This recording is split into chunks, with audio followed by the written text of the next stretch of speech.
The Ashtavakra Gita. Test of self-realization. We now get to the part of the dialogue which gets more subtle. Ashtavakra's pointer has worked on Janaka. He now sees that he is not a person. The self is awareness beyond consciousness. So now this dialogue is not between two people. It is the self conversing with the self. And the realization itself is put to the test.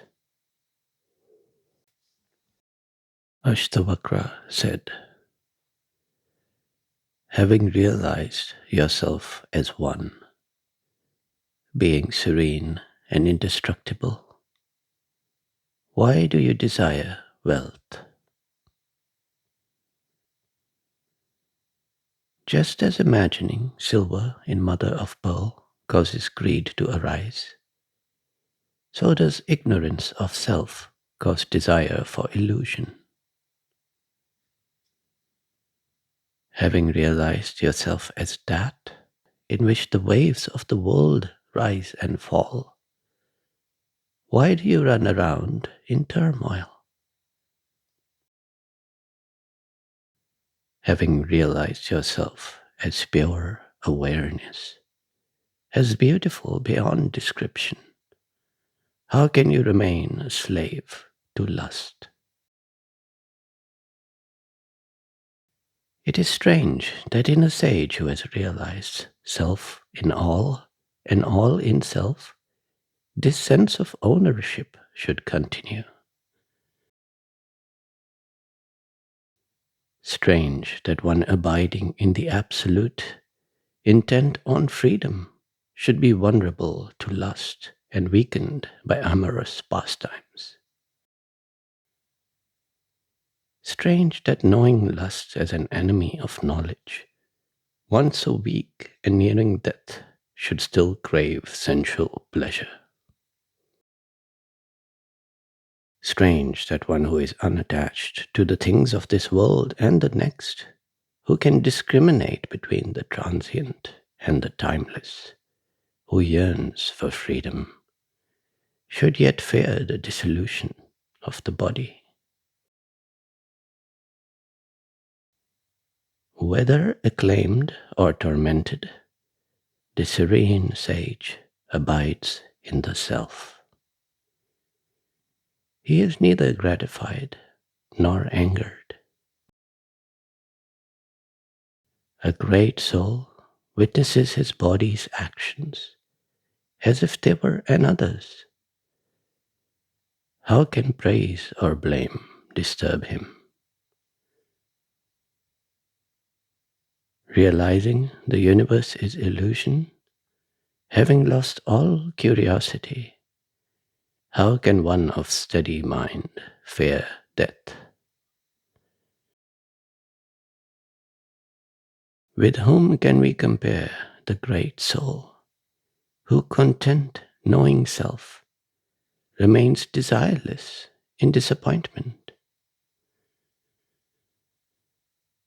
Why should a person of steady mind, who sees the nothingness of objects, prefer one thing to another? He who is unattached, untouched by opposites, free of desire, experiences neither pleasure nor pain as events pass through. It's worth reading another translation of this last bit. He is beyond all duality, free from desire. He has driven from his mind all longing for the world. Come what may, joy or sorrow, nothing moves him.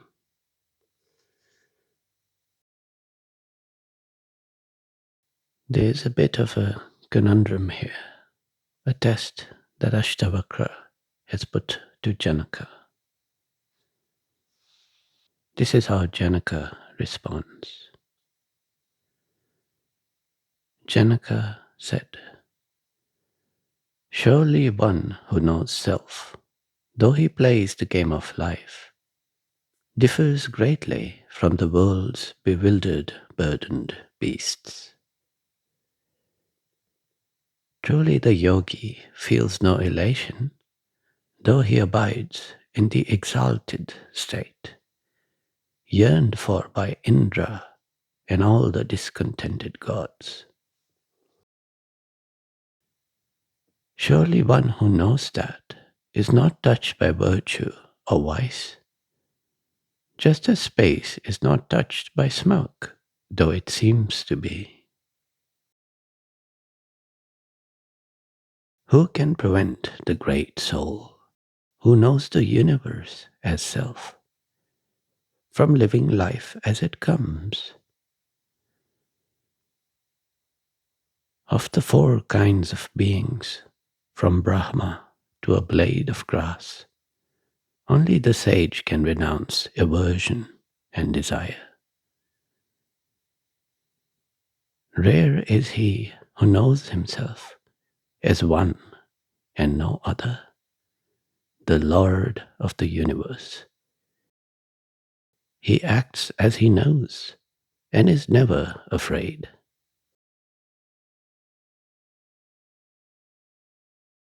Do you think Janaka passes the test of self-realization? There is a flaw in the thinking he has put forward, and that was exactly what Ashtavakra wanted to bring out and question.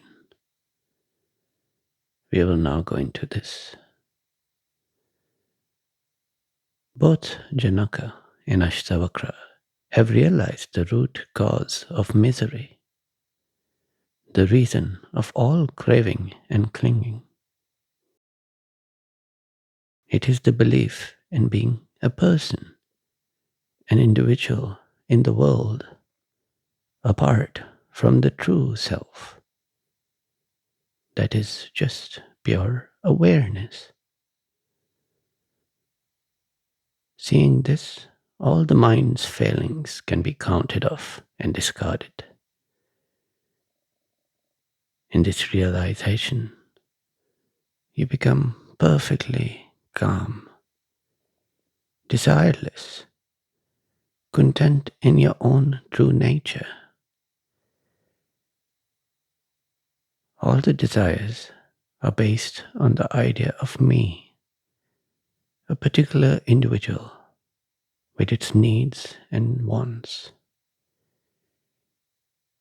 Letting go of that identity, there's the peace that is your own. In the realization that there is no individual self, that the true self is awareness, the idea that passions or desires may return seems impossible. But in the same realization is the knowledge that there is no person behind desires. There is no individual willpower or anyone in control.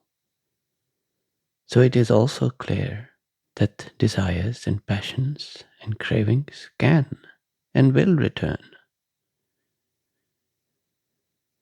It is strange, but it is so, because there is no person to stop desiring, or who was ever there to desire anything.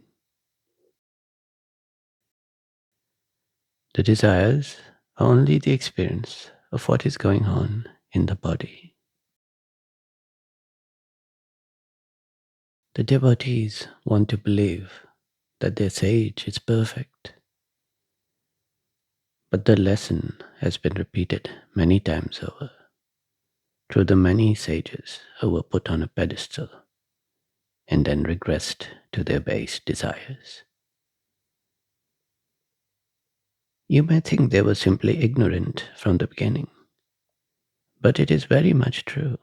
that the truth of non-duality can be realized, and yet the mind still continues through its old patterns of thought. Ashtavakra's aim is now to guide Janaka past the point of no return, to cement the understanding beyond a temporary spiritual high. Whether acclaimed or tormented, the serene sage abides in the self. He is neither gratified nor angered, because to abide in the self is to know that there is no self except awareness alone. To be gratified or angered requires the idea of being a person, an individual self. A great soul witnesses his body's actions as if they were another's. How can praise or blame disturb him? But if anger arises, or if self-gratification arises, is that your doing? That is the patterns of the brain activity, how the mind works. So the sage is neither gratified or tormented by the states of the mind. The states of the mind cannot be used to judge enlightenment. What Janaka says makes the sage sound like a perfect human being. If he sets this standard, he will eventually fail, because the bliss that floods the mind upon self-realization cannot be sustained forever. The true bliss is subtle. It is the peace of knowing the true self, as well as the knowledge that there is no individual self. The idea of there being better beings and lesser beings, separate souls, some of them who are enlightened, that itself is not compatible with self-realization. The realization Janaka had is that there is no person, there is no self other than awareness alone. The same awareness that must be present prior to any experience being possible. The same awareness that shines in every instant of consciousness. In the moment that this self-knowledge is present, that is the mind of a sage. And in the moment this realization is forgotten, that is the mind of a beast. No one has become enlightened or attained anything. Nothing has really changed. And yet, at the same time, whenever and wherever this realization returns, in any life, in any mind, that is the mind of Krishna.